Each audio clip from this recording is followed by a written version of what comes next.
ആലപ്പുഴയിൽ പേവിഷബാധയേറ്റ് കുട്ടി മരിച്ച സംഭവത്തിൽ ദേശീയ ബാലാവകാശ കമ്മീഷൻ റിപ്പോർട്ട് തേടി. ആലപ്പുഴ ജില്ലാ കളക്ടറോടാണ് റിപ്പോർട്ട് തേടിയത്.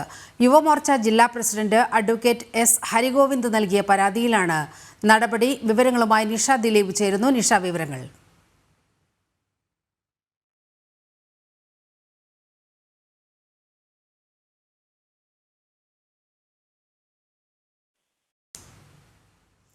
ആലപ്പുഴയിൽ പേവിഷബാധയേറ്റ് കുട്ടി മരിച്ച സംഭവത്തിൽ ദേശീയ ബാലാവകാശ കമ്മീഷൻ റിപ്പോർട്ട് തേടിയിരിക്കുകയാണ്. വിവരങ്ങൾ നിഷ ദിലീപ് നൽകും. നിഷ, വിവരങ്ങൾ. ലലിമ, ആലപ്പുഴയിൽ തെരുവനായയുടെ ശല്യവും ഒപ്പം തന്നെ പേവിഷബാധയേറ്റ് കഴിഞ്ഞ ദിവസം പോലും ഒരു 9 വയസ്സുകാരൻ മരണപ്പെട്ട സംഭവവും ഉണ്ടായി. ഈ കാര്യങ്ങളിലൊക്കെ ദേശീയ ബാലാവകാശ കമ്മീഷൻ ആണ് ഇപ്പോൾ ആലപ്പുഴ ജില്ലാ കളക്ടറോട് റിപ്പോർട്ട് തേടിയിരിക്കുന്നത്. യുവമോർച്ച ജില്ലാ പ്രസിഡന്റ് അഡ്വക്കേറ്റ് എസ് ഹരിഗോവിന്ദൻ നൽകിയ പരാതിയുടെ അടിസ്ഥാനത്തിലാണ് ജില്ലാ കളക്ടറോട് ദേശീയ ബാലാവകാശ കമ്മീഷൻ റിപ്പോർട്ട് തേടിയിട്ടുള്ളത്.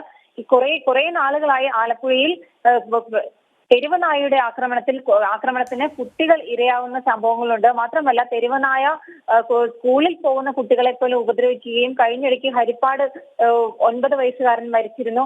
കഴിഞ്ഞ ദിവസം മറ്റൊരു 9 വയസ്സുകാരൻ കൂടി ഹരിപ്പാട് ഭാഗത്ത് മരിച്ചിരുന്നു. ഈ കാര്യങ്ങളെല്ലാം ചൂണ്ടിക്കാട്ടിക്കൊണ്ട് തന്നെയാണ് ഇത്തരത്തിൽ ഒരു ബാലാവകാശ കമ്മീഷന് പരാതി ഹരിഗോവിന്ദ് നൽകിയത്.